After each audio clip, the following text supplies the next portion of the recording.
Kenichi is your average Japanese salaryman, and one day, while overworking himself as usual, he collapses to the floor.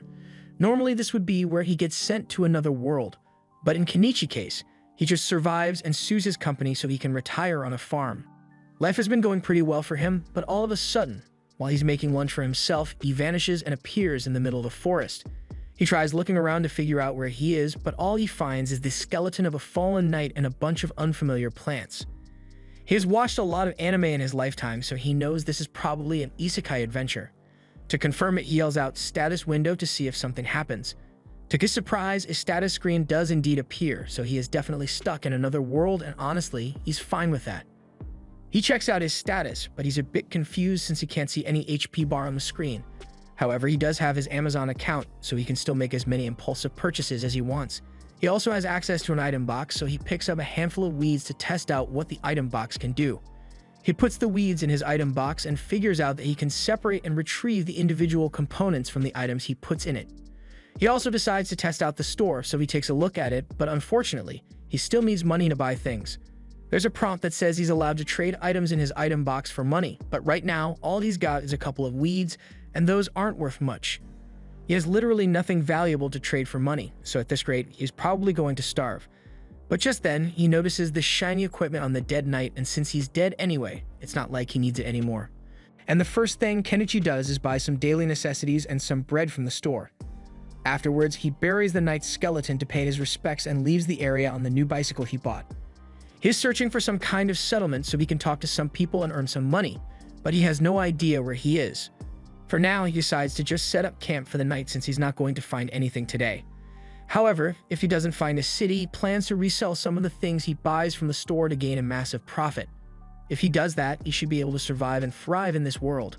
But there's just one problem. Until now, Kenichi hadn't considered that it would be dangerous out in the middle of the woods. Once night falls, he gets surrounded by a pack of wolves, and they don't look like they are friendly. Kenichi freaks out because he knows he's dead meat if he doesn't act fast. So he turns to his store and immediately tries to purchase the biggest gun he can find. Unfortunately, guns aren't available, so he settles for the next best thing and buys a bunch of fireworks.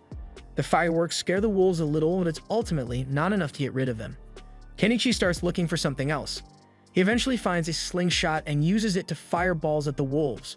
The force from the balls is so strong that it knocks a couple of the wolves out and makes the rest reconsider their options, since Kenichi clearly isn't as easy a target as they thought.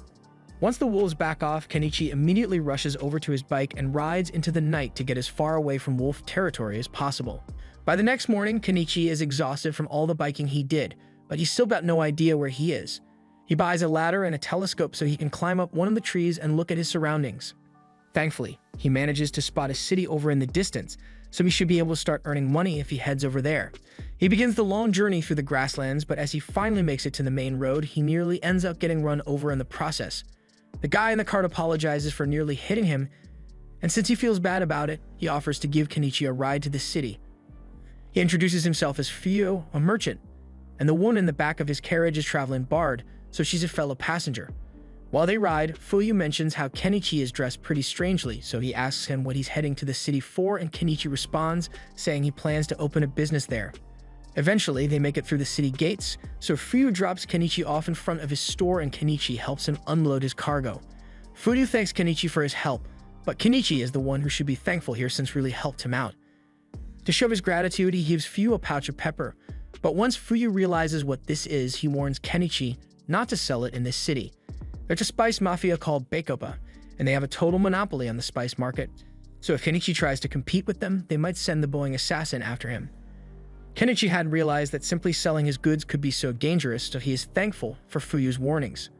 Fuyo normally wouldn't want to risk drawing the attention of Bacopa, but since it's a private deal between him and Kenichi, he decides to buy the pepper. Kenichi tries to tell him he doesn't have to pay for it, but Fuyo insists since a merchant never accepts anything for free because that would mean he owes Kenichi a favor. Kenichi can understand that, so he accepts Fuyo's payment, but even though he was giving Fuyo a discount, he still got a lot more than he was expecting. He only paid 1,000 yen for that pepper, but Fuyo paid him the equivalent of 100,000 yen for it. Kenichi walks around town for a bit, and he eventually finds a local inn and restaurant, so he heads in and is greeted by the hostess Azalea. He tells her he is here for lodging, and she would be happy to help with that, so she shows him to the front desk. The price for one room is 1 copper coin and payment has to be made up front, so Kenichi gives her the money. Now all she needs Kenichi to do is write his name in the contract, but Kenichi suddenly realizes that he doesn't know how to write in this country's language. Azalea notices Kenichi's strange clothing, so she asks if he's some kind of foreign ambassador, but Kenichi tells her that he's just in town because he wants to start up his own business. Azalea is supportive, but she doesn't think Kenichi will be accepted by the merchant guild since they require their members to be able to read, write, and do math, and he apparently can't. Kenichi is perfectly literate, but he just doesn't understand the language of this country, and as for math, he's pretty good at it, so that shouldn't be a problem. Azalea doesn't believe Kenichi really knows how to do math, so she asks him a basic multiplication problem to test him, and Kenichi answers instantly, basically making him a math genius in this world. Moving on, Azalea helps him write his name down on the contract, and since Kenichi needs to learn to read and write, he asks her if she would be willing to teach him this country's language. He offers to give her some candy in exchange for the language lessons, and as she hears candy, she's totally on board. It's basically impossible to get sweets in the kingdom of Kaden since only nobles ever get to buy things like this. In fact, if the nobles found out that she has such wonderful sweets, they would probably try to take them away from her, but she refuses to let that happen. After Azalea calms down from her sugar rush, she begins teaching Kenichi about this world's language, and it's pretty easy for him to understand since it's similar to the katakana of Japanese.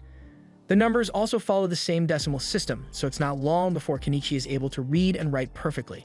Azalea is amazed that he was able to learn the language in just a few hours, and if he can do that, then he's definitely smart enough to make a good name for himself as a merchant. So she's starting to consider him as a good marriage partner. Kenichi thinks Azalea is joking since he is old enough to be her father, so he doesn't take her statement seriously. He finishes the portraits he had been drawing of her, and when Azalea sees it, she is overjoyed because it looks exactly like her, and normally only nobles get to have their portrait taken. Kenichi has given her delicious candy and drawn a portrait for her, so she can't let him go without giving him something in return, which is why she jumps on top of him, and that night, Kenichi makes it clap. The next morning, Kenichi arrives at the Merchant Guild and meets with one of the representatives because he wants to register with them. The representative gives him some paperwork to fill out, and once he's done with that, all he has to do is pay the registration fee, and he will officially be a member of the Merchant Guild. The registration fee is 1 silver, but that's like 50,000 yen, so he can't afford to pay it all at once and asks to pay it in installments instead. Thankfully, the guild allows partial payments, so Kenichi is now an official member of the Merchants Guild. The receptionist hands him an ID stick and tells him to have it visible whenever he is conducting business because it serves as proof that he is part of the Merchant Guild. Now that he has registered, Kenichi decides to take a walk around the market to figure out how much things cost around here, and overall, all manufactured goods are way more expensive than they would be if he bought them from his store. The only things that are reasonably priced are foods, so while Kenichi is there, he buys a bag of fruit from a vendor. The next day, Kenichi is working on creating a stand so he can sell his goods out in town, and Azalea is impressed by how easy it was for him to make it. While Kenichi is putting up a couple of flyers, Azalea notices that he's using clothespins, and she's really interested in these since their design is really cool.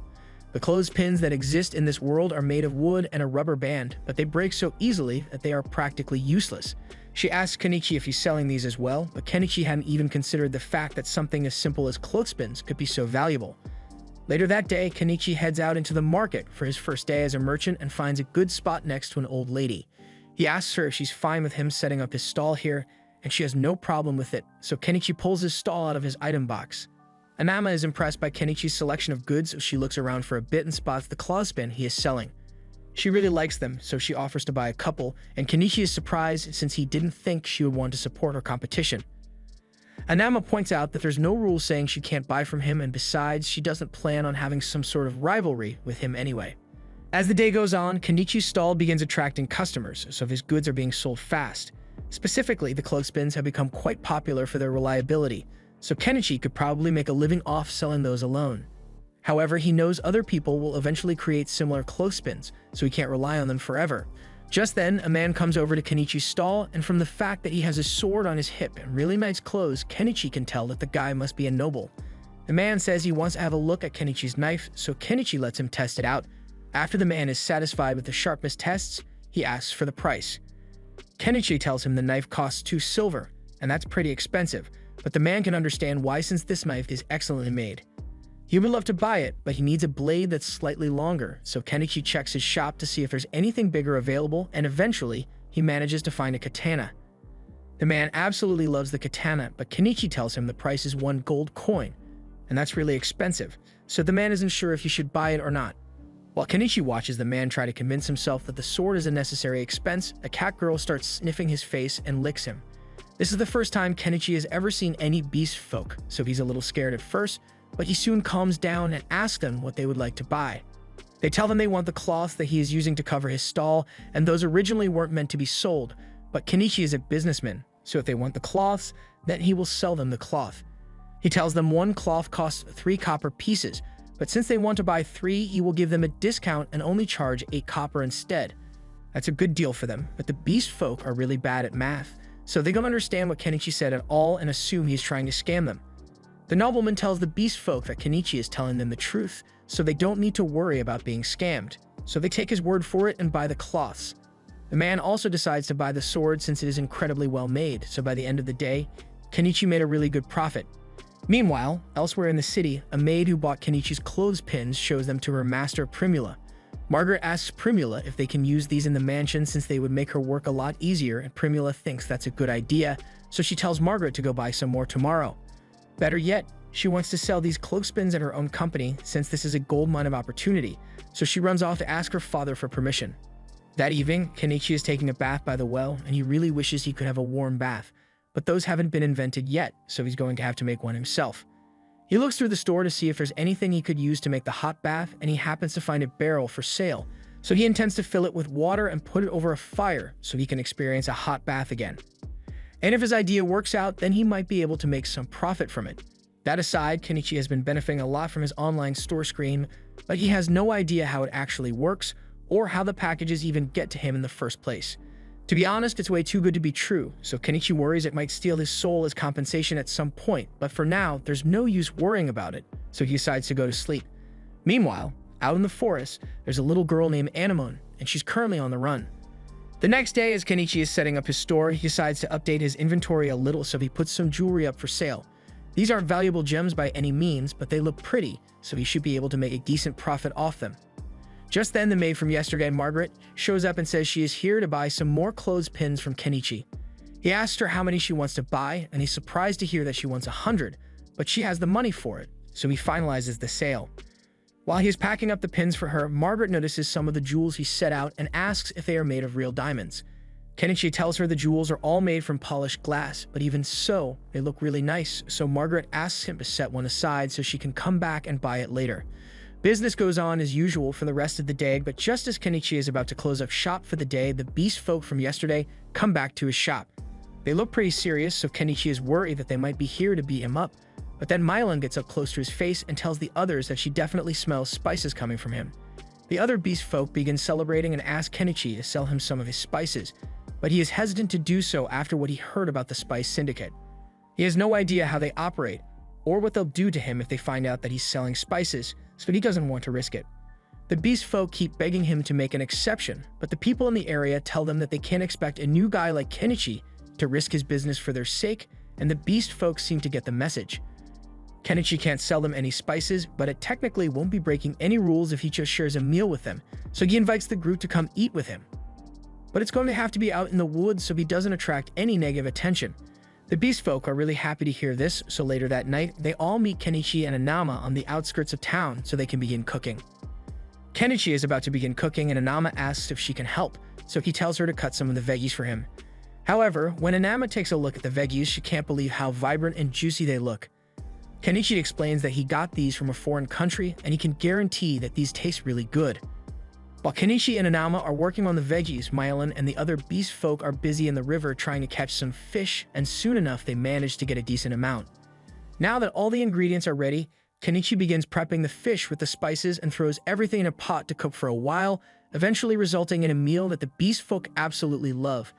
They've never tasted anything like this before, so they are really thankful for the meal, but all this good food is making them crave alcohol really bad. Inama tells them to show some restraint since alcohol is really expensive, but Kenichi sees no harm in giving them a little to drink, so he pulls out a bottle of cheap booze and pours them a couple of glasses. But in exchange, he wants them to swear that they'll never tell a soul about the meal he made for them. Inama warns Kenichi that he's being a little too generous, but he doesn't see anything wrong with letting the beast folk enjoy themselves, especially since they seem to be good people.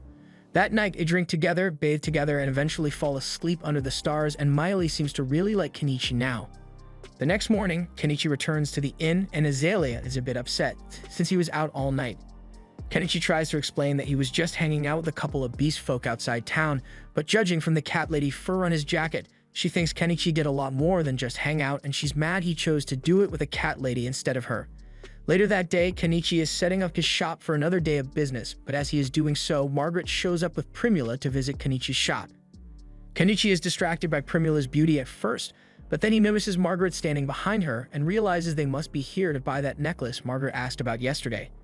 He brings it out and Margaret pays for it before giving it to Primula so she can inspect it, and with how well it is made, she's having a hard time believing that it's not made of real diamonds. She asks him if he has any more of these in stock. So Kenichi buys a bunch more from his store and brings them out to show her. Primula is incredibly impressed by the quality of Kenichi's products, as well as the fact that he has an item box, so she has a request to make of him. She tells him that she is the daughter of the owner of the Mallow Trading Company, and if Kenichi is willing to accompany her, she would like to introduce him to her father. Kenichi likes the idea of meeting with the owner of a major trading company, but he is hesitant to meet any big shots, since it might spell trouble for him. However, Anama tells him that Primula's father is well known around town, and everyone says he's a man of good character, so Kenichi doesn't have to worry about getting into trouble with him. Since that's the case, Kenichi agrees to go with Primula, so she invites him to join her in her carriage so they can go meet her father. Along the way, Primula shows him some clothespin replicas she had made, and although the wood shape was easy enough to copy, the metal clamp was too complex for her craftsman to make. Kenichi can understand why they weren't able to figure it out, because even he doesn't know how the springs are made, but he doesn't know that it's a complicated process. They eventually arrive at Primula's home, and Kenichi is amazed by how huge it is, but compared to the houses nobles around here have, Primula says this is actually pretty small. They head inside, and Kenichi is introduced to Primula's father, Mallow. They both greet each other, and Mallow invites Kenichi to have a seat so they can begin their discussion. Once Kenichi is settled in, he shows Mallow some of the jewelry he has, and Mallow is just as impressed as Primula was. On top of that, Primula tells him that Kenichi possesses an item box, and Mallow finds this interesting because he also has one. His time box is what allowed him to build his trading company to this level in the first place, so if used properly, he thinks Kenichi could become quite successful. Although, right now, Kenichi is just using it to store his supplies. Anyway, the reason Mallow wanted to meet with Kenichi is because he wants to discuss the possibility of Kenichi becoming the official supplier for the Mallow company. Kenichi had expected a proposal like this and assumes Mallow intends to market it in such a way to maximize profits. However, if that's what Mallow is after, Kenichi asks why he didn't just keep buying the items from his store for cheap and resell them later on. Mallow definitely could have done that, but that's a sneaky business tactic, and if Kenichi ever found out they were reselling his goods without permission, he wouldn't be very happy about it. Also, having a direct conversation with Kenichi like this gives Mallow an edge over his competitors who would eventually approach him as well. With that being said, Mallows would like to begin their partnership negotiations and offers to pay Kenichi 50% of the retail price for his goods. Kenichi could haggle for a better deal, but he's honestly okay with this since he's already making a ridiculous amount of profit from his online store, so he accepts Mallow's offer and the two shake hands on it.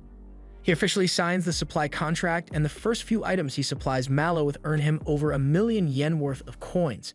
However, when Primula sees all the beautiful jewels Kenichi has in stock, she falls in love with them and asks her father if she can just buy these ones from Kenichi for herself. Mallow sees no problem with that, so Primula offers to pay him 10 gold coins for them, which is equivalent to 2,000,000 yen. So for the first time since he got here, Kenichi has an 8-figure bank balance. Since he's doing so well for himself, he decides to finally begin setting things up for his quiet life and buys a home from his store. The next day, he leaves the city walls and heads out into the forest to look for a good place to set up his home. Before he left, he told Azalea about his plan so she wouldn't be worried, but she thought it was a bit strange that Kenichi was willingly choosing to live out in the dangerous forest instead of staying in the city. Once he finally finds a good spot, Kenichi purchases a weed whacker and begins landscaping the area, but he runs into a problem since even though other things from his store are pretty cheap, fuel is always expensive no matter what world you live in. There's nothing he can do about it though, so he deals with the high cost and keeps working until he has eventually cleared a path for himself to get in and out of the forest. After that, he needs to start working on getting rid of all these trees, so he buys a chainsaw and starts cutting. After several hours of hard work, Kenichi has finally managed to cut through a bunch of the trees in the area, so all that's left is to move them out of the way. However, when he tries to stuff the trees in his item box, it doesn't work. It looks like the trees are too long to fit, so he's going to have to bust out the chainsaw again and cut them down into more manageable pieces. He eventually shortens the trees into 10-meter logs, and this way he is able to fit them in his item box, so he's almost done with the tree removal. The only thing left to do is pull out all the tree stumps, but that's going to be a lot of work, and the sun is already setting, so he decides to come back and finish up tomorrow. The next day, Kenichi returns to the forest to finish the work, but after digging at the stump for a while, he realizes that this is way too much work for a middle-aged man like him, so rather than destroy his back over this, he decides to just buy a backhoe. However, once he actually sees it, he realizes he just spent 1.2 million yen on heavy machinery because he didn't want to do manual labor, and he's kind of regretting that, but at the same time, this means you won't have to work as hard, so maybe it was a worthwhile investment. He starts up the engine, but then he realizes that this thing runs on diesel, and his store doesn't sell diesel at all. He starts panicking since it would be a huge waste if he couldn't use the backhoe after he spent so much money on it. He thinks for a second and realizes he could probably make his own diesel if he mixes kerosene and some additives, but when he's about to try it out, he realizes he could destroy the backhoe's engine if he gets the proportions of the mixture wrong. So just to be safe, he decides to test out his mixture on a diesel generator first. After filling it up, he tries turning it on, and it seems to work fine, so he knows his homemade diesel will work with the backhoe, so he intends to return tomorrow to finish the job. In the meantime, he needs to do something about all the bugs out here, so the next day, he decides to head to a local magic shop to buy some bug-repellent magic stones. As he enters the shop, the wizard who owns it greets Kenichi and asks him where he's from since he hasn't seen him around here before. Kenichi explains that he's a foreigner who just recently set up a shop in town, and he's here because he wants to buy some bug-repellent stones. The wizard tells him that those stones cost 3 silver coins, but that's really expensive, so Kenichi tries to make a deal and offers to give the wizard 2 oranges if he can lower the price. The wizard has never seen oranges before, so he thinks they must be some kind of exotic fruit and agrees to give Kenichi a discount because of it. Later that day, Kenichi goes to talk to Inama, and she tells him that the wizard is a really knowledgeable guy, so he's a good person to have as a friend. Pretty much the exact opposite of the wanted criminal, Shaga, whose wanted posters have been hung up all across town. He's the leader of a notorious bandit group, so the reward for his capture is pretty big. In fact, that night, Shaga organizes a raid on a carriage full of slaves that were being transported, and who knows what he plans to do with them. The next day, Kenichi heads back into the forest so he can finally use his backhoe, and he no longer regrets his purchase because not only is it making his work a lot easier, but it's also really fun. Now, nothing can stop him from fulfilling his dream of living a quiet life in the woods, but after spending so much money on the backhoe, he's dangerously close to being broke, so he's going to have to put a hold on any further construction progress. A little while later, Kenichi goes to meet with Mallow and Primula again in hopes of selling them some salt and sugar for a good profit. Mallow tests the sugar, and he is certainly pleased with its quality, but he can't actually buy it off Kenichi. The state reserves all rights to sugar and salt, so Mallow would get in trouble if he purchased it from an unauthorized source. However, on the bright side, those jewels Kenichi sold him before are selling like crazy, so Mallow would like to purchase more of those immediately. The extra jewels Kenichi just sold earned him 15 gold coins, which is roughly 3 million yen, so now he has enough money to finally purchase that log cabin he found in his store. He honestly still can't believe that there's a whole cabin for sale in his store and for only 1.7 million yen too. It almost sounds too good to be true, but Kenichi isn't going to miss out on the deal, so he buys the log cabin.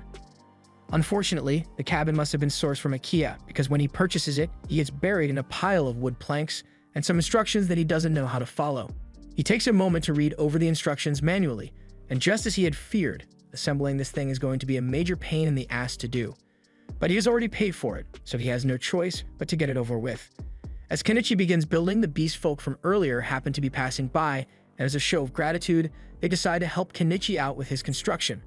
Several weeks go by, and thanks to the beast folks' help, Kenichi has been able to make steady progress on his log cabin while also keeping his stall open.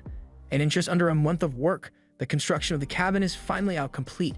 He couldn't have gotten all this done in such a short time without the help of the beast folk, so to thank them, he organizes a nice barbecue party. However, even though the cabin is finally complete, there are still a ton of things that Kenichi has to do on his own, like painting the walls and the roof and generating electricity. It took another month to get all his necessities worked out, but once everything has finally been taken care of, Kenichi's home is completely self-sufficient. He made a fence around his house and farm. And as for electricity, he set up a couple of solar panels. Now that he has finally finished setting up his dream home, the first thing Kenichi does to celebrate is to take a nice warm bath. Although, he still needs to figure out how to get indoor plumbing since he had to make several bike trips to fill up this bath. The next morning, Kenichi heads back to the inn to tell Azalea that he's finally done with his forest cabin, so he won't be staying at this inn anymore. Azalea is a bit surprised since she didn't think Kenichi was serious when he said he wanted to build a house out in the forest, but she's also happy that he could achieve one of his goals, even if it means she won't get to see him as often anymore. The day after that, Kenichi wakes up in his cabin, and since the weather is so wonderful, he decides to go out and take some photos of the local flowers. However, his little joyride is cut short when he nearly gets shot by an arrow. Kenichi is so surprised that he falls off his bike, but more arrows are fired at him, so he ducks for cover behind a tree. The ones firing the arrows are seen to be some new beast folk that happens to live in the forest, and in their defense they were out here hunting, so they instinctively attacked him. But even after realizing that Kenichi is the human who built a house in this forest, they don't care and decide to kill him anyway. Kenichi has no idea why these beast folk are attacking him, but he's not going to sit back and let them do as they please, so he reaches into his inventory and pulls out his slingshot to return fire. The beast folk get a little spooked since they weren't expecting the weak human to fight back, and they start reevaluating their choices once Kenichi throws fireworks at them and pulls out his excavator. The beast folk have no intention of waiting around to see what that thing can do, so they all run away, and Kenichi is left wondering what that was all about. But just then, he notices a wounded animal crying out in pain at the base of the tree. It has been shot in the leg and probably won't last much longer unless Kenichi does something quickly. He approaches the cat, but the cat doesn't trust him, so it snarls as he gets close. Kenichi doesn't want to get bitten, so he spends a little money buying some cushion armor in case the cat tries to bite him. But as he goes to remove the arrow, the cat hardly fights back, so it must be out of stamina. This makes it a lot easier to treat the cat's wounds, so he buys a bottle of alcohol to disinfect the wound and then applies some antibiotic cream. The cat's wounds have been taken care of, but there's still no guarantee that it'll survive out in the open like this, so Kenichi decides to take it back to his house. He sets up a blanket for the cat to rest on, but it still hasn't moved a muscle since he treated it, so he's starting to worry. He hasn't seen any vets since he came to this town, but there might be some kind of healing magic he can use, so he goes to ask the wizard about it. The wizard listens to Kenichi's story and realizes he must have found a bobcat, but he doesn't understand why Kenichi would want to bother healing it since he could easily kill it and sell its fur for a good profit. The wizard isn't going to be of much help, so Kenichi heads back outside, and as he does so, Miley happens to be passing by, so she jumps on him and starts sniffing around. She smells the scent of a bobcat on him, and her people see bobcats as messengers of God, so she's really excited and wants to see it for herself. She follows Kenichi back to his house, and as soon as she sees the bobcat, she can already tell that its injury was caused by the dog beast folk, so she swears to make them pay. In the meantime, the bobcat seems to be doing a bit better, but it keeps trying to lick its wound, so Kenichi is forced to stick a cone on its head. Miley is impressed by how capable Kenichi is when it comes to healthcare, so she asks him if he's a doctor, but he says he just knows a bit of first aid. Miley wants to thank Kenichi for saving the bobcat, so she goes outside and does a little quick hunting to get Kenichi some bird meat, and once she brings her catch back, Kenichi grills it for their dinner. After eating, Miley is exhausted, so she asks Kenichi to let her stay here for the night. Kenichi asks her if it's alright for her to just ditch her work and spend the night here, but she is more worried about the bobcat than she is about work right now. Kenichi agrees to let her stay the night, but he only has one bed, so Miley suggests that the two of them sleep together and Miley ends up on top of Kenichi later that night. Several days later, the cat seems to be doing a lot better, so Kenichi decides to start working on his farm, but even though he can buy the seedlings and tools for his farm, he still has to think about his water situation because having to run down to the river every time he wants to water his crops would be a major pain to deal with. The first thing that comes to mind is for him to construct a well with a pump, but that'll have to be a job for tomorrow because he's too tired to do it today. He goes to bed, and the next morning, he wakes up to the feeling of the bobcat jumping on his stomach. As much as that hurt, he's happy to see that the bobcat is so full of energy, so he takes off his cone and releases it back into the wild to live its life. Now back to that well matter, Kenichi decides to take a few days off from running his stall so he can get to work on it. He drills a hole in the ground and installs an electric pump so he now has access to fresh water whenever he needs it. To celebrate, he starts filling up his bath so he can take a soak, but all of a sudden, he hears Primula call out to him. He's surprised to see her here, so Primula explains that he didn't open his shop today, so she got a little worried and Miley told her about his log cabin, so she decided to visit him. She's impressed that Kenichi was able to build all of this on his own, but then she notices the giant excavator next to his house, so she asks him about it. Kenichi doesn't want to have to explain how that thing works, so he just says it's his summoned familiar to keep it simple. Primula totally believes him, but now she thinks Kenichi can do magic, so he asks her to keep this a secret when she gets back home. Speaking of which, at this time of day, the city gates must have been closed already, so Primula won't be able to get home anymore. Primula was already aware of that, which is why she intends to spend the night with Kenichi, and even when Kenichi warns her that he only has one bed, she still insists that it's fine.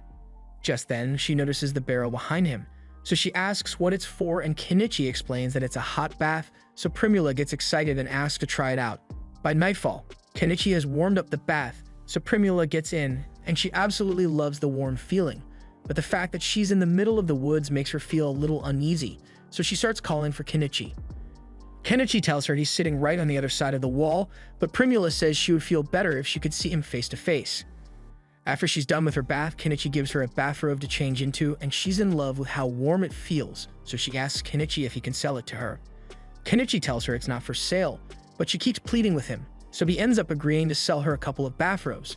Kenichi then gives her a nightgown to change into for bed, and Primula can hardly believe the variety of wonderful products Kenichi has on hand, so she's sure he will become the greatest merchant in the kingdom if he tried. However, Kenichi isn't interested in such a goal since it would cause a lot of trouble for him if he caught the attention of the nobles in the area. All he wants is to live a quiet life and earn enough money to be comfortable, so Primula promises him that she will do whatever she can to help him maintain his quiet life. A little while later, they go to bed, but Kenichi doesn't want a repeat of what happened with Miley, so he decided to just buy a second bed for Primula for the night to avoid any funny business. Meanwhile, over in the outlaws' camp, Shaga seems to have received a job from someone really important, so this could spell trouble in the future. The next morning, Kenichi takes Primula back home, and while he's there, he decides to talk with Mallow about those bathrobes Primula asked about. Mallow is intrigued by the strange fabric, so he thinks it will sell really well. And since they are on the topic, Kenichi decides to bring up the possibility of selling something a little more spicy. Primula certainly seems interested, but Mallow shuts that idea down immediately.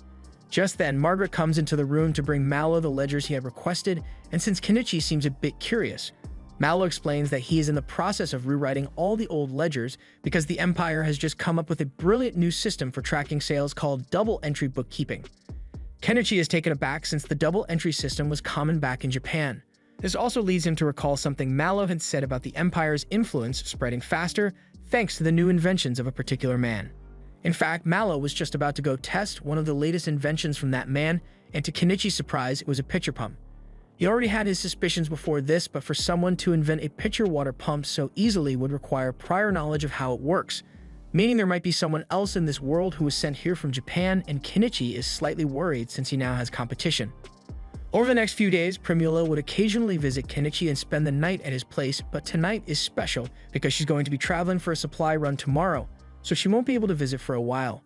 She asks Kenichi if he still has that spicy nightgown because she'd like to buy it from him, so Kenichi asks if there's a guy she's trying to seduce, and Primula answers saying he's the one she's after. Kenichi doesn't know how to respond to that, but he doesn't think it's right for him to have that kind of relationship with Primula, especially since he's friends with Mallow. And there's no way Mallow would agree with Primula getting involved with an old man like him. However, Primula tells Kenichi that she already got her father's approval, so that won't be a problem. Even so, Kenichi still has way too many things going on right now, so he can't handle a relationship right now, and asks Primula if she would be willing to put the relationship discussion on hold for a while. Primula understands, but she says she would like to share the same bed as Kenichi at least once before she leaves, even if it's just to sleep next to him. The next morning, Kenichi gets an unexpected visit from a knight, and it turns out to be the guy he sold his sword to last time. His name is Norseball, and he was sent out here to investigate because there have been reports of a strange old man living in the woods, but since he already knows Kenichi, he can report back that nothing sinister is going on here. But before he leaves, he tells Kenichi about some interesting news he heard recently.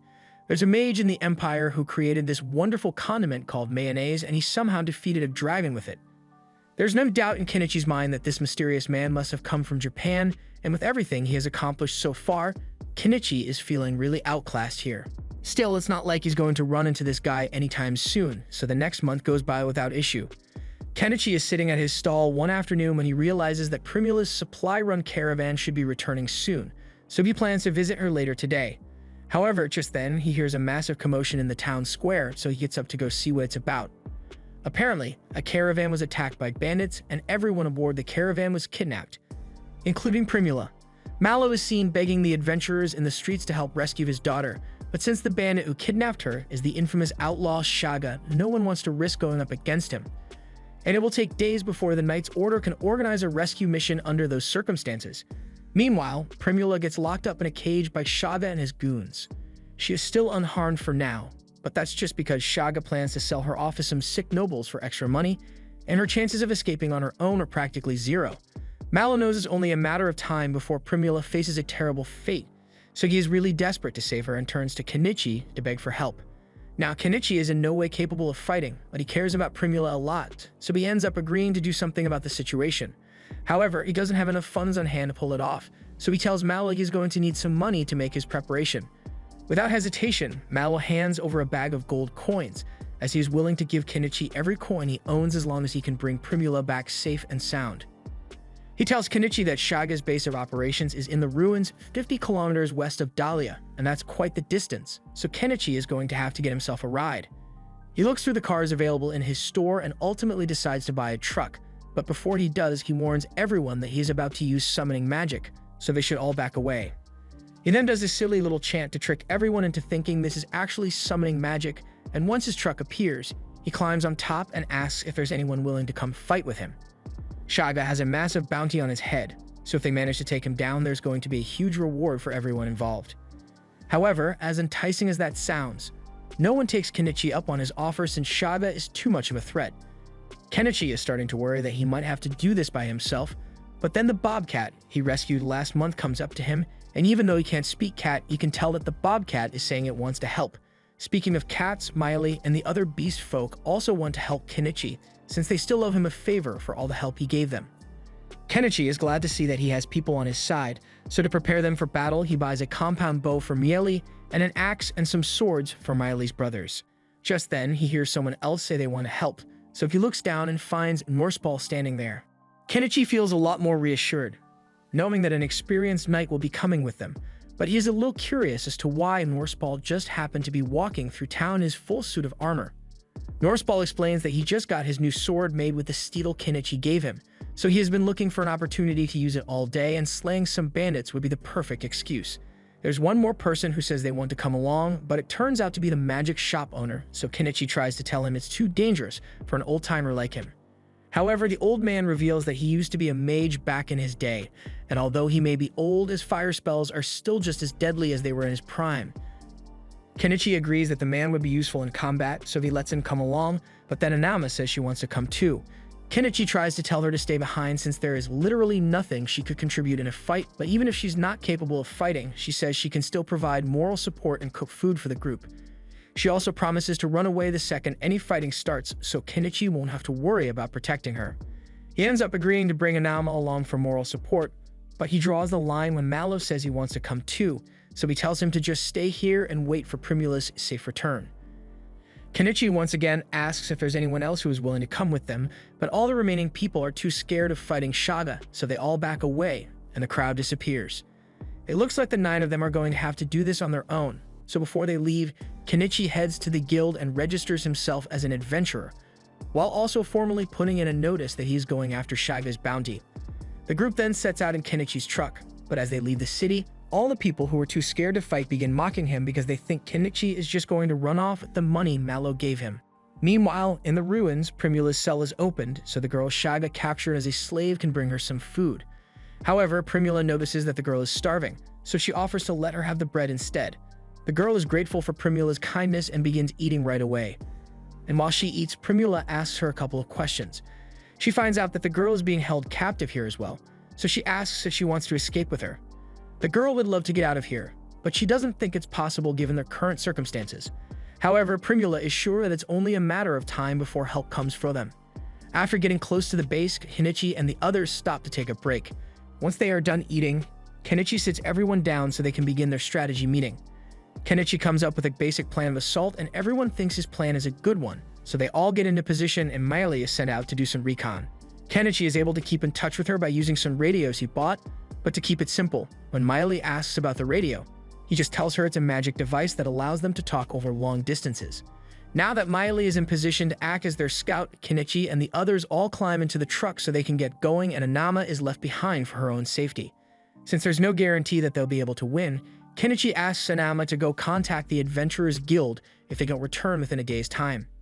Late into the night, Kenichi asks Miley for a status update on the bandits, and from what she can see, it looks like the bandits are having a party. In fact, most of the bandits are actually drunk right now, so this is the perfect chance for them to attack. Before they go in, one of the beast folk gets Kenichi's attention and hands him a walnut. Kenichi asks what this is supposed to be, so the beast man explains that it's a pill to help take Kenichi's mind off the fact that he's going to have to kill people. Apparently, that was good enough for Kenichi, so he takes a bite of the pill, and he is instantly sent on the most intense trip of his life. Kenichi hardly knows what's going on anymore, but he remembers he has a mission to do, so he gets behind the wheel and starts driving like a maniac through the forest. Over in the bandits' camp, all the bandits are still busy having a good time. All of a sudden, as two of them spot the truck approaching, they are shot in the head by Miley. Next up, they have to get through the castle gate, so the old man climbs on top of the truck's roof and casts an explosion spell to blow a hole straight through. By this point, the entire bandit camp has been put on high alert. But it's already too late as Kenichi and the others have made it inside. Since the bandits were drinking so much before this, they are all drunk and have no armor on, so Miley and her brothers are able to make quick work of the first few that get within striking range. Norsepaul then gets out of the truck and he's really excited to stain his new sword with the blood of his enemies. Kenichi is so impressed by Norsepaul's strength that he gets distracted and a bandit tries to use the opportunity to stab him in the back. But luckily, the Bobcat steps in to save him just in time. More bandits begin emerging from the ruins, so Kenichi decides to pull out the big guns and summons his backhoe to squish them. The beast folk keep doing their best to take out as many bandits as possible, and Norsepaul is over here flexing his superiority over the bandits. While Kenichi is tormenting the bandits with his backhoe, he accidentally tears a hole in one of the walls and finds a ton of the bandits' prisoners inside. He checks to see if Primula is in there with them, but to his horror, it looks like Shaba had anticipated their rescue mission because he is holding Primula hostage at the top of the tower. Primula is relieved that Kenichi actually came to rescue her, but Shaba is mortified because all his men have been wiped out.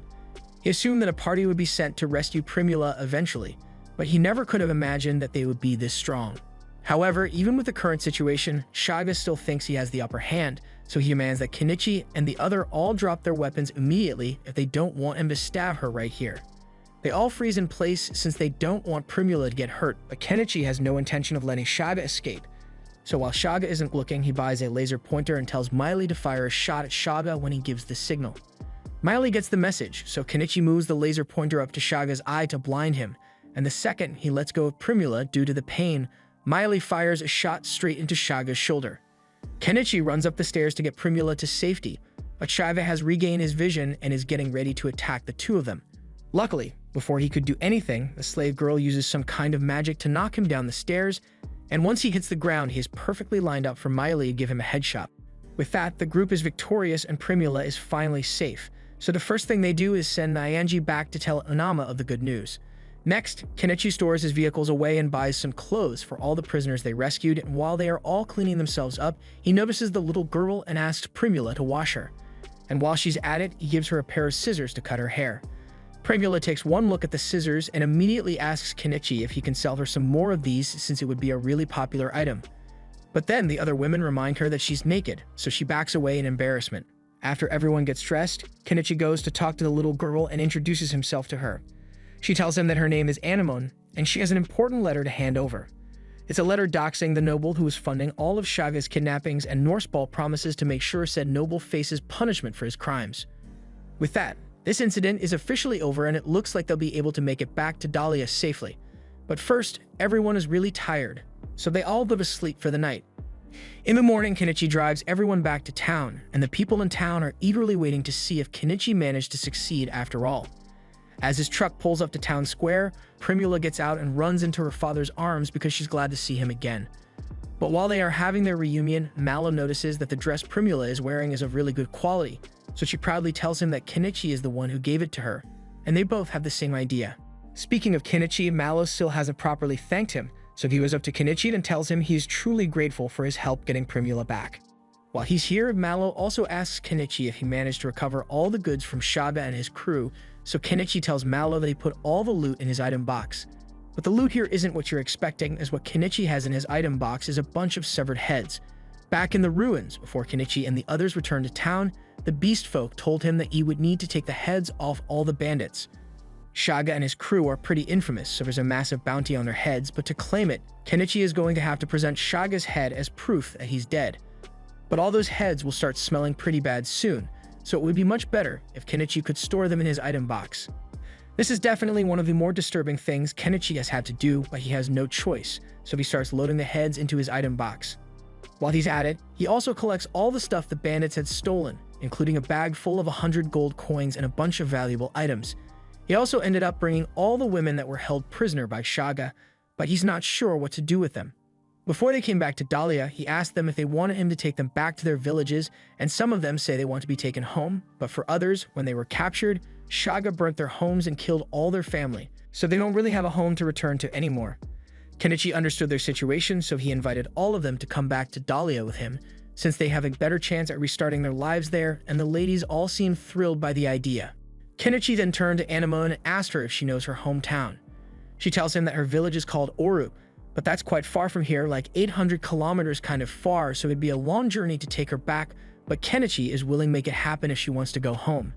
However, Anemone has no intention of returning to that village because she was sold into slavery by her own people. In that case, Kenichi asks her if she would like to come with him to Dahlia, and Anemone excitedly agrees. Kenichi then spends a while driving the women to their various destinations, and once that's done, he heads to the guild with the others to claim the bounty.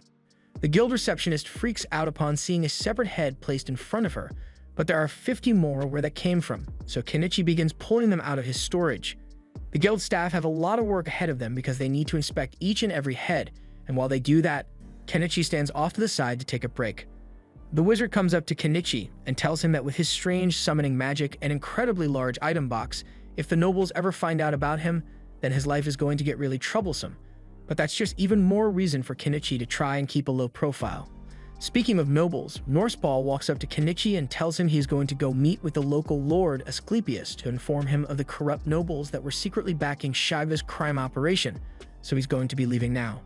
Later that night, the guild finally finishes tallying up the reward. It came out to 861 gold coins total, so Kenichi wanted to split it evenly among everyone. However, Anama tells him she doesn't deserve a share since she didn't do anything during the mission. Her life was never in danger, so she doesn't think it would be right for her to get a reward. However, she was hoping Kenichi would do her a small favor. She wants him to let her take care of Anemone as her own because she reminds her of her daughter. Kenichi has no objections to her request since he is sure Anama will take good care of Anemone, so he leaves her to it and goes out into town. Now, I'm sure Anama had good intentions when offering to take care of Anemone, but literally a few minutes later, she loses the child. Meanwhile, Kenichi heads to Azalea's inn to spend the night since it's too late for him to start heading back out into the forest. He puts out some food for the bobcat to eat and thanks it for protecting him while they were out on their mission. He then heads inside, and as soon as Azalea spots him, she gets really excited because it has been a long time since she last saw him. Azalea heard a rumor about Kenichi taking down a ton of bandits, so she asks him if it's true, but Kenichi denies it because he doesn't want to draw too much attention to himself. That aside, she asks him if he remembers the promise he made to make her his lover once his business becomes successful, but Kenichi says he made no such promise, and more importantly, he wants to know if she has any rooms available for him to stay in. So she tells him his usual room is still available. Kenichi heads upstairs and falls asleep because he's so exhausted, but later on in the night, a certain someone sneaks into his room and he can feel her under the covers. He already knows what Azalea wants, but he says he is way too tired for that much activity right now. Even so, Azalea persists since she doesn't get to see Kenichi often, so she gets on top of him and they are about to begin, but then the two notice a child watching them. That pretty much killed the mood, so in the end, Azalea went back to her room and Anemone ended up spending the night in Kenichi's room. Kenichi figured that Anama would be really worried about Anemone, so he went to her shop to see if she was there, but he couldn't find her, so he decided to just finish up the rest of his errands for the day. He still has a lot of loot from Shaga's camp, so first, he heads to the weapons store to sell the swords and shields he got. He then sold the rest of the valuables to Malo's company for 35 gold and took the furniture to the old man's shop for 22 gold. Since the loot is going to be shared evenly, they all end up getting 12 gold from it. And now that that's done, Kenichi thinks it's finally time to head back to his house. Once they arrive, Anemone is amazed by how pretty the place looks, but to her surprise, she finds Anama waiting inside. Anama had been worried sick about Anemone, but she figured Kenichi would find her eventually and bring her to his house, so waited here for her. However, Anemone says she wants to live with Kenichi instead of Anama. Anamon doesn't understand why she suddenly wants to stay with Kenichi, so she tries to convince Anamon that it would be better to live with her, but Anamon already made up her mind. Anamon doesn't want to force her, so she just tells Anamon that she is always welcome to visit her whenever she wants. Anamon then heads back to town, and Kenichi turns to return home with Anamon. While walking back, Kenichi asks Anamon why she wants to live with him in the first place, but there's no deep philosophical reason. Kenichi just gave her really tasty food, so she likes him more. And then the two take a bath together and get into bed. This new situation is going to take some getting used to, but then again, it wouldn't be strange for him to have a daughter at Anamon's age. Kenichi eventually falls asleep, but as he rests, several cloaked men begin observing his house. Luckily, the suspicious people don't do anything for now, so life goes on as it normally would for Kenichi. 2 weeks go by, and thanks to Norsepaul's contributions to the battle against Shaga, he was granted the title of Baron, given some land, and rumor has it that he's currently looking for a wife. And in other news, Kenichi showed Mallow and Primula a design for a bicycle a while back, but they laughed in his face because they thought it looked too dumb to be profitable. However, they later came to their senses and realized how good bicycles really are. They apologized to Kenichi for laughing at him earlier, and even offered to pay him 5 gold coins for the idea. Now bicycles are fairly common in the country, and Kenichi is glad that his idea made such an impact, but he is still feeling a bit uneasy because he can't shake the feeling that someone is watching him. He ignores the feeling for now and heads to the guild so he can receive a final payout for the reward, and once he's got his money, he gives everyone their share, and even though Anama said she didn't want to cut, he still gives her a little money. Anama doesn't think she deserves it, but she says she'll accept his kindness, and in return, she gives Anamon an apple. Everything seems to be going well, but Kenichi suddenly gets the feeling that he's being watched again, and this time he's sure he's not imagining things because he sees the person that's spying on him. This could be bad, so he takes Anamon's hand and tries to get out of the area, but he soon realizes he is being followed by more cloaked people. He gets backed into a corner, so his only option is to run into the alleyway to get away. However, at the end of the alley, he finds himself blocked in by a carriage. The cloaked men catch up to him and say their boss wants to meet him alive, so if he cooperates with them, they won't have to hurt him. Kenichi doesn't have much of a choice here, so he pretends to comply with their orders. But just before they load him into the carriage, he pulls out some firecrackers from his inventory and throws them at the cloaked men and in the carriage. This provides enough of a distraction for him and Anamon to crawl under the carriage. And now that he has created some distance, he pulls out a crossbow and points it at the men. He threatens to shoot them if they don't leave him alone, and since the kidnappers don't have any long-range weapons of their own, they are forced to flee. Kenichi is relieved that he managed to get away, and a few moments later, Mallow shows up in his carriage because he heard the commotion.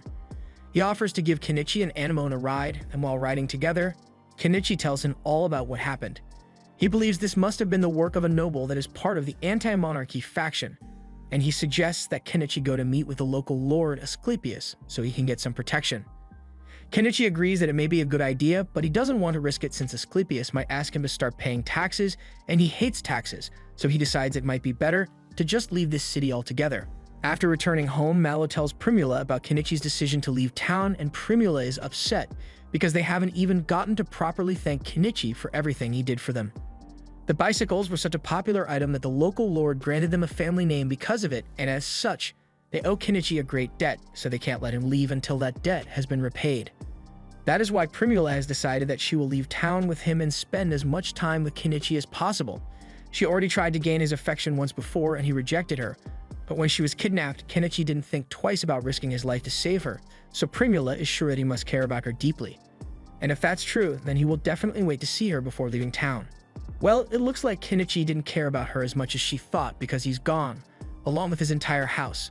Meanwhile, Kenichi is riding on his new motorcycle, and I guess he must be confident in his riding skills because he bought a helmet for Anamon, and not for himself. While riding, he ends up coming across a familiar face, so he pulls up next to Fuyu and greets him.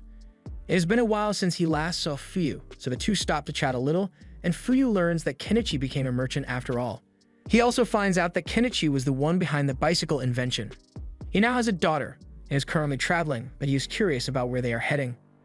Kenichi explains that he and his new family are going on a journey, although he doesn't know where they are going exactly. Fuyu wishes them good luck on their journey, so Kenichi and the others get back on the bike and continue riding off into the distance. Kenichi and Anamon have been traveling for a long time at this point, so they are roughly 100 kilometers away from Dahlia, but they are only 6 kilometers away from the next town, Estrantia. In the meantime, he's been camping out with Anamon and making all sorts of tasty meals, so this is pretty close to the slow life he has always wanted. However, since he has Anemone with him for her sake, he wants to find a place to settle down soon. To help him locate the next town, Kenichi buys a drone and flies it into the air to scout out the area. He finds out that this river leads down to a lake, and Estrancia must be on the other side, so he takes Anemone and the Bobcat and starts riding downstream. They eventually arrive at a spot with a really nice view of the lake, so Kenichi lets Anemone and the Bobcat play in the water a little, and since this area looks so good, he decides to set up his new house here. After clearing out a bunch of the vegetation, Kenichi pulls his house out of his item box. While he's setting things up, he realizes that he never gave the Bobcat a name, so he spends a few minutes thinking about what he should call it, and eventually comes up with the name Vel. That night, he begins giving Anemone lessons on reading and writing, and she's pretty smart, so she figures it out pretty quickly. But when it comes to math, she struggles a little. While Anemone is racking her brain to figure out the math problems, Kenichi takes a look at his store window to see if there's any way for him to get diesel cheap. Till now, he has been using kerosene and additives to make his own diesel, but he remembers watching a show that said he can make biodiesel from cooking oil, but he doesn't really understand how that works, so he decides to buy a couple of books on the topic. While he's reading, Anemone finishes her homework and asks Kenichi if she can read with him. Kenichi tells her she won't be able to understand it because the book is written in the language of his homeland, but Anemone says she wants to learn the language too. Since she wants to learn it so badly, Kenichi buys a children's book for Anemone and she immediately gets to work studying it. Next on Kenichi's agenda, he starts setting up some camouflage for his house, so it doesn't stick out so much. While he is doing that, he hears some rustling in the bushes. He is put on edge since that sound could mean there's a monster nearby, so he loads his crossbow and prepares to attack anything that comes after him. But to his surprise, the source of the noise turns out to be Miley. She was devastated when Kenichi disappeared without telling her, so she worked hard to track his scent and followed him all the way here. And now that she's here, she has nowhere else to go, so she says she will be living with Kenichi from now on. Kenichi doesn't really mind, and Anemone seems to get along great with Miley, so it is agreed that Miley will live with them. And while having dinner, Kenichi asks her if any interesting things have happened since he left Dahlia.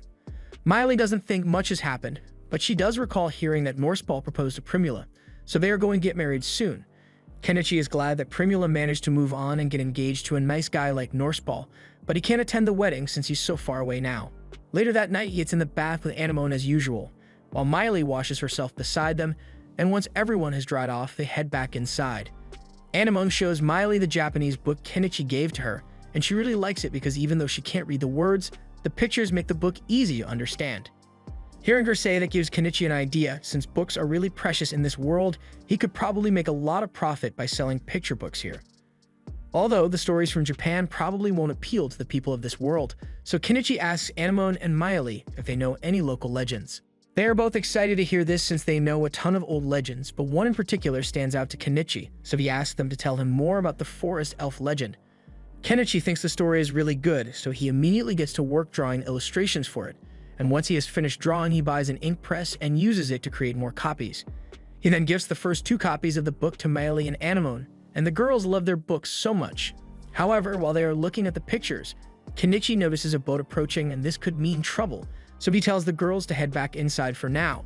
As the boat approaches the shore, Kenichi points his crossbow at the men aboard and demands to know why they are here. The man tells Kenichi to calm down because he's not here to cause any trouble. He's from the village of Santanka, and after seeing that someone moved in on the other side of the lake, they decided to come take a closer look to make sure that there weren't any bandits here. This gets Kenichi to calm down a little, so he lowers his crossbow and explains that he's a merchant that just moved in. Just then, Vel comes over to Kenichi and the beast folk is shocked since bobcats normally never get attached to people, so for Kenichi to have befriended one means he must be a good guy. Crouton decides to take the beastman's word for it, so he introduces himself to Kenichi and the beastman does the same. Kenichi decides to show Crouton and Nyanias around his house to prove that he isn't doing anything dangerous, and everything looks pretty normal, so Crouton apologizes for the intrusion and then prepares to leave. But before he does, he notices the books Kenichi made on the table and asks if Kenichi would let him buy one for his daughter, and Kenichi agrees. Once Crouton and Nyanias are gone, Kenichi and the girls have lunch together, and afterwards, Anemone spends some time reading in the house while Kenichi is out in the forest looking through the bushes for some medicinal herbs.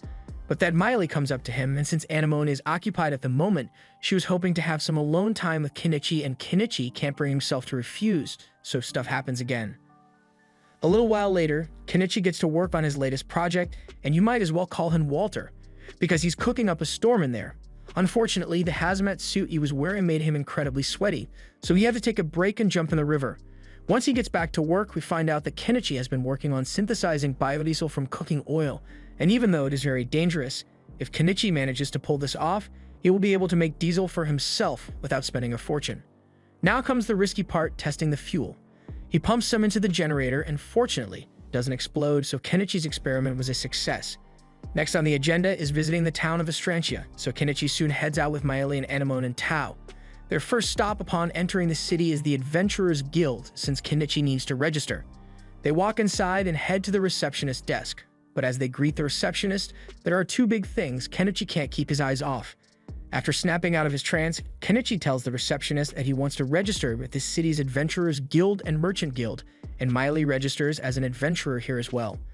The receptionist takes their IDs and heads to the back rooms to process the registration, but when she comes back, she's a bit flustered because she just saw Kenichi's file and realizes that he is the one who defeated Shaga. Kenichi tells her to stop yelling because he's trying to keep a low profile. The receptionist quickly understands, so she tells him his registration is complete and he can go on with his day as usual. After leaving the guild, they all sit down in town square to have a meal, but since spices in this country are still controlled by the Spice Syndicate, all the food here is as tasteless prison slop. Anemone and Maile clearly aren't enjoying their food, so Kenichi gives them a little bit of his spice blend to add a little flavor. Just then, Kenichi notices a couple of thugs with JoJo hair prowling around, and it definitely looks like they are up to no good. But if it doesn't involve Kenichi, then he's gonna mind his own business. At the same time, he notices Krutum and a little girl walk into an alleyway. And something is clearly going on, but again, it's not Kenichi's problem. He carries on with his sightseeing and comes across an old magic shop that looks interesting, so he heads inside. Becky finds an old lady running the shop, and while looking around, he notices a magic device on display, so he asks her what it does. Granny is more than happy to demonstrate its function, so she pours some water into one compartment and a lot of wine into the other. And as a result, all the water is separated out of the wine. The first thing that comes to Kenichi's mind after seeing this is that he can use it to produce his diesel without having to shave years off his life from chemical inhalation. He tells Granny he wants to buy the magic device, and she's shocked because no one ever actually offers to buy anything here. But Kenichi is a paying customer, so how could she refuse? It looks like Anemone also found something she likes because she shows Kenichi a book she picked up. Granny explains that the book is a grimoire, and as soon as Kenichi hears that, he says he wants to buy the book as well. He can't guarantee that he will be able to use it, since you need a certain level of magic power to actually use magic. After purchasing the book, he immediately wants to start reading it with Anemone, but Granny stops them because grimoires need to be registered before customers allowed to take, so Kenichi will have to come back for it in a week. Kenichi is fine with waiting, so he and the others leave to continue looking around town. However, they end up bumping into Mianias outside. Nyanias is surprised to see them, but he's in quite a hurry, so he doesn't have time to chat. Kenichi has a bad feeling that he's about to get mixed up in something troublesome, so he wants everyone to head home, but before they could, the group spots Krutum being attacked in the alleyway with his daughter. Kenichi can't ignore it this time, so he is forced to help, but first he buys a plague doctor mask to hide his identity from the thugs. The thugs have a major grudge against Krutum, and they were fully prepared to kill him and his daughter, but before they could, Kenichi appears behind them and starts throwing fireworks. He declares that the fireworks are one of his many magic spells, and since the thugs have never seen anything like it before, they all run away scared. After making sure the man is alright, Krutum sits down by the fountain and tells Kenichi the whole story. Back when Kruton used to work as a government official, he worked hard and arrested a bunch of members of the Spice Syndicate. And ever since, they've been targeting him. Kruton's daughter asks if Kenichi and the others are his friends, so Kruton explains that he met Kenichi a few days ago, and he's the one who made the book he bought for her. Mary gets excited after hearing that her favorite book was made by Kenichi, so she starts thanking him for it. But Anemone gets a little jealous, so she mentions that she helped make the book as well. So Mary thanks her as well and asks if they can make a book together sometime, and Anemone says she would love to. Kenichi is glad to see that Anemone finally has a friend the same age as her, and a few days later, Kruton and his wife brought Mary to visit Kenichi and Anemone. This is the first time they had guests, so Kenichi prepared a meal for all of them to enjoy, and from there it became a daily thing for all of them to hang out with each other while Mary and Anemone played together. However, one day Mary didn't show up like she usually does. Instead, a desperate Kruton came begging Kenichi for his help. He tells Kenichi that Mary got sick with one of this nation's diseases, and most children who contract it don't even survive one night, so he needs to do something to help her soon. He is willing to pay every coin he owns if it means Mary will survive, but he can't afford to hire a mage to cast healing magic on her. So Kenichi is his only hope. Kenichi isn't going to just stand by while Anemone's friend is suffering. So he hands Crouton a pack of painkillers and tells him to give it to Mary to reduce her fever. And hopefully he mentions something about the dosage too. While the painkillers will help with Mary's fever, it won't cure her. So Kenichi races off to go call the magic granny for help. Later that night, they all meet at Crouton's house to see Mary, and Granny can immediately tell that Mary is sick with something called chicory fever. It is treatable, but it requires the seeds of a special flower that only grows out in the forest. Someone needs to go get those seeds before morning, so Kenichi, Crouton, and Nyanias all head out to retrieve them. But as they leave, we find out that the Spice Syndicate thugs were watching the whole thing, and they are definitely going to try something now that Kenichi and Crouton are gone. Kenichi and the others soon arrive at the river where the chicory flower seeds can be found, so he pulls out an inflatable raft and rows out into the water so he can get a seed. It doesn't take long for him to find a bunch of the flowers, so he picks one of the flower seeds and hands it to Crouton, who is incredibly thankful for all his help. But they haven't completed their mission yet because they still need to get this seed back to Mary so she can be cured, and they've got another problem on their hands. Nyanias senses something approaching, and it turns out to be a pack of black wolves. But it's too late to retreat because they've already been surrounded. Kenichi has dealt with the black wolves before, so he buys 2 swords and hands them to Crouton and Nyanias. What's important right now is that Mary gets that medicine, so he tells them to run back to the house as fast as they can while he holds the wolves off. He then begins throwing fireworks to get the wolves' attention and lead them away from Crouton, but a small group of wolves breaks off from the pack and corners Crouton and Nyanias. Kenichi realizes Crouton and Nyanias are in danger, so he rushes back over to help as quickly as he can. But while he's doing that, we see those thugs from earlier hiding behind the trees, and they seem to be controlling the wolves with some kind of whistle. The wolves proceed to attack Nyanias and Crouton, so the two fight back with the swords Kenichi gave them. The thugs are pissed that Crouton is somehow managing to survive, but all their malice allowed Vel to sense their presence, so she wastes no time in knocking all the thugs to the ground. Vel then starts attacking the dogman, causing him to drop his whistle, and as he does so, all the wolves stop attacking Crouton. Kenichi sees this and realizes that the thugs must have been controlling the wolves all along, and since the dogman lost his whistle, he tells Nyanias to take Crouton and get out of here while he has the chance. The dogman manages to get Vel off and grabs his whistle to order the wolves to go after Crouton, but the wolves seem to be too scared to move. None of them have any idea what's going on, but all of a sudden, a massive bear appears.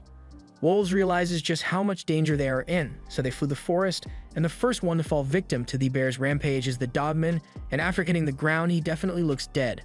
The bear then switches its target and goes after Kenichi instead, but Vel stands in its way and then proceeds to scratch up the bear's face. Kenichi thanks Vel for the help and then pulls out more fireworks to try and scare off the bear. This is 10 times the usual amount, so Kenichi is sure it will get the beast off his tracks. But to his surprise, the bear actually eats the fireworks, resulting in a massive explosion inside its mouth. While the bear is still stunned from all the fireworks, Kenichi takes the opportunity to bring out his heavy machinery and whack the bear in the face to finish it off. Now that the bear is dead, Kenichi stores his body in his inventory as well as his backhoe, and he's glad he made it out of that fight alive, but he still had to think about what to do with the unconscious dogman. A little while later, Kenichi returns to Crouton's house to see if Mary is doing better, and thanks to the medicine he got, she's going to make a full recovery, so Crouton and his wife are deeply grateful to Kenichi. Kenichi isn't the type to go around saving others, but he has to admit that helping out her made him feel pretty good about himself. Just then, he remembers that he has something important to discuss with Crouton, so he asks to speak with him privately for a minute. The two of them head outside, and Kenichi tells Crouton that he managed to make a deal with the dogman in the woods. He bandaged the dogman up so he wouldn't die of his wounds, and in exchange he had the dogman promise that he would never harm Crouton or his family again. The dogman agreed to the terms, although he has no control over what the rest of the thugs do since there are a lot of them who hold major grudges against Crouton, so they will surely continue coming after him. Although it might be a different story if Crouton were to leave this town. Kenichi tells Crouton that it might be a good idea to leave this town since it would ensure that no one comes after him or his family again. Crouton admits that leaving would be the best option, but he literally has nowhere to go. And he can't go to Dahlia since the Spice Syndicate operates over there as well. Kenichi thinks about it for a minute and comes up with a good solution to Crouton's dilemma. Kenichi happens to know a knight named Norseball who just became a baron, and as such, he is currently recruiting people to live on his lands. So if Kenichi writes a letter to Norseball telling him all about how great Crouton is, then he would be sure to let Crouton move in. The next day, Kenichi finally returns home and tells the others what happened while he was gone, but Mayuri is upset because he went on such an amazing adventure without telling her. Kenichi says there was no time to come get Mayuri, plus he needed someone to look after Anemone while he was gone, so there's no way Mayuri could have gone with him. A few days later, Kroton and his family finally decide to move away for their safety, so Kroton heads to Norsepaul's territory first to set things up, while Mary and her mother wait behind because Mary still hasn't fully recovered yet. While Kenichi and Mayuri are taking a walk outside, Mayuri catches the scent of blood, and that's when she notices a dogman behind a tree. Kenichi recognizes him as the same one from a few days ago, so he asks him what he's doing here, and the dogman simply states that he made a promise not to harm Kroton, so he was just tying up some loose ends to make sure no other thugs go after him. After all, dogmen always keep their promises. However, after his murderous binge, the dogman can't exactly stay in this city anymore, so he's going to be leaving as well. Later that day, Kenichi heads into town to sell the bear he killed at the guild. The man in charge of dissection is amazed that Kenichi was able to defeat a tusked bear on his own, but Kenichi says he just got lucky. Anyway, he would like to keep the meat and the magic stone on the bear to himself, and he wants to sell the rest to the guild. The man says he understands, but with how big the bear is, it's going to take him a long time to finish dissecting it, so he asks Kenichi to come back in the evening. Kenichi is fine with waiting a little, and since it's still only midday, he decides to head home and finish up one of his projects. But as he walks past a shop, there's a familiar face inside, and it seems like she's looking for someone important to her. Back at Kenichi's house, he finally gets around to using that artifact he bought to make his biodiesel. And after a lot of chemistry that would probably blow your house up if you tried it, Kenichi is finally able to create what he believes to be pure diesel for his engines. Now the only way to know for sure if it worked is to test it out in his generator, and when he turns it on, the generator doesn't explode, so his experiment was a success. With this method, he was able to make a liter of diesel for only 300 yen, as opposed to the 3,000 yen per liter he was spending before this, so that artifact was a great purchase. Now that that's done, Kenichi leaves out some food for Mayuri and Anemone because he is heading back into town to pick up a few things. First, he heads to the old woman's shop to see if his grimoire is finally ready, and thankfully, she's done with all the registration procedures, so Kenichi can have his grimoire. Kenichi takes a look at the book, and he's surprised to see that it has a magic stone embedded in it. So the woman explains that the incantation recorded in the grimoire is linked to that magic stone, so without it, the spell won't activate. Kenichi doesn't really understand what she means, but he plans to figure out the whole magic thing later anyway. Next on his agenda, he heads to the Adventurers Guild to pick up his items, and when he arrives, everything is already packed up and ready to go, so he puts it in his storage. He then heads to the front desk to collect his payment for the parts he sold to the guild. But Kenichi could hardly focus on the money with those two melons dangling in front of him. He finally snaps out of it and collects his money before leaving the guild, but as he is walking down the street, he gets a strange feeling, like someone is watching him. It turns out that Kenichi's feeling was spot on because he was being watched by someone, and it turns out to be Primula.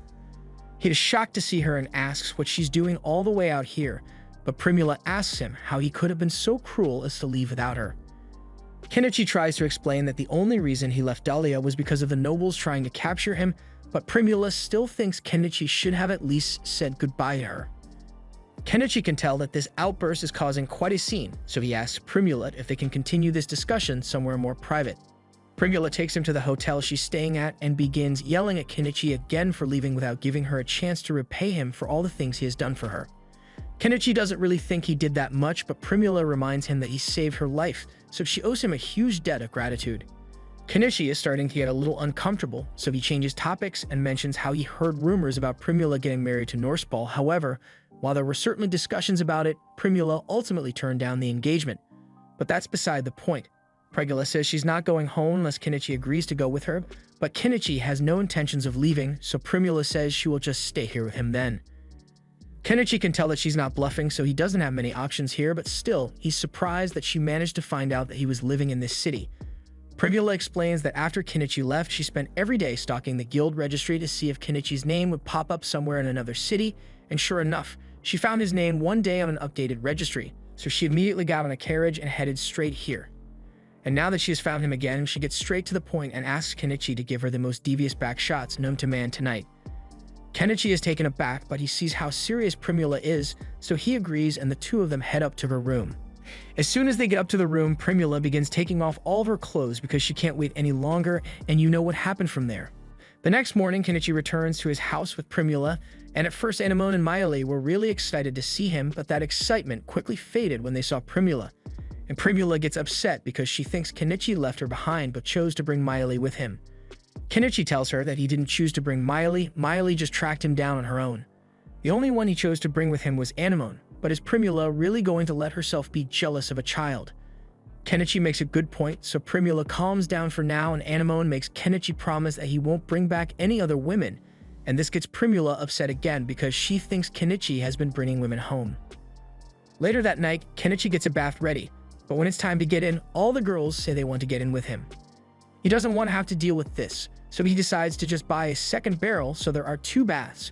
Once everyone is done with their baths, Kenichi sets up a blow dryer, and after everyone's dry, he sits down at the table to try out the grimoire. He reads the incantations for a fireball spell, but as he completes the spell, his fears are confirmed because nothing happened. This means he has no magic power, and he just wasted a ton of money on a book he can't use. He starts thinking of ways to sell the grimoire so he can make some of his money back, but while he was distracted, Anemone picked it up and started reading it. Only this time, something is actually happening. It looks like Anemone possesses quite a bit of magic power because she was able to cast the fireball perfectly on her first try. Too bad they're in a log cabin though.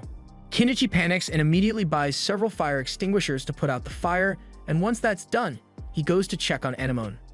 She starts apologizing for causing so much trouble, but Kenichi isn't worried about his scorched cabin. He's much more amazed that Anemone was able to use magic. But all of a sudden, Anemone passes out, so everyone gets worried. They carry her into bed, and thankfully, by the next morning, her fever had begun to settle down, so Kenichi gives her a can of peaches to help raise her blood sugar. Everyone else has some peaches as well, and Primula is surprised by how much sugar there is in this since nobles have a complete monopoly on sugar in the country. Anemone was fine after a little bed rest, so a few days later, when Mary had finally recovered fully from the chicory fever, Kenichi invited her over for a barbecue. He still has a lot of wild boar meat on hand, so he figured this would be a good way to get rid of it, and sharing a hunt with close friends is the exact kind of quiet life activity he has been hoping for. Kenichi is proud that his cooking skills are appreciated, so he decides to blow everyone's mind with a new bear curry recipe he came up with. As they all try the soup, they are astonished because bear meat is usually tough and stinky, but this dish makes it unbelievably good. As the day goes on, Mary and Anemone play together, and Kenichi helps the two of them make their very own picture books. But this is the first time Primula has seen the picture books, so she asks Kenichi about it. Kenichi explains that it's just a book with images to tell a story, and after a brief moment of thought, Primula identifies a target audience for the book and is already making plans to expand sales all the way to the royal capital. She asks Kenichi for permission to these pictures books because she wants to start a business in Astrantia, and Kenichi is fine with giving her a couple of books, but he asks her what else she's going to sell. Primula has already thought of this, so she tells him she can sell those canned peaches Kenichi has and the bear stew he made. Both are really tasty, so she's sure it will sell out in no time. But they are going to need someone to help with service, so Mary's mother offers to work for them. After all, she would feel guilty if she didn't do something to help after everything Kenichi has done for her and her family. Besides, Primula is still new to Astrantia, so it would be good to have someone around who is familiar with the area.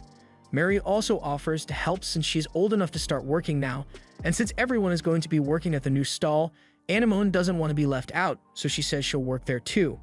The next day, Primula wants to get to work right away, so Kenichi takes her to the city gate and buys a food cart for her to use. As the day goes on, the food cart starts to pick up steam as customers begin filing in from all over the place.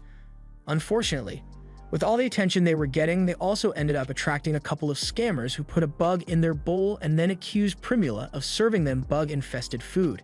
While all that was going on, Kenichi is busy doing some land surveying with his drone, and from the looks of it, the forest on top of that hill is completely untouched, so he is sure he will find a lot of medicinal herbs and forest veggies. But he wasn't expecting to find a ton of gemstones embedded in the rock. He has never seen gems of this color before, so he's not sure what they are, but he's convinced that they have to be valuable, so it looks like he's going to become a miner soon. But that will have to be a project for another day because he needs to head back into town to pick Primula and the others up. Kenichi rides into town on his bike and finds them waiting with all their stuff packed up. Primula excitedly tells him that they managed to sell out entirely on their first day, and Kenichi is glad to hear it, but he notices a new beast woman standing with them, so he asks who she is. Primula starts telling him about what happened earlier that day and how 2 guys were trying to blackmail with a bug. But before things got out of hand, Nyamena showed up and told everyone that those 2 guys are scammers.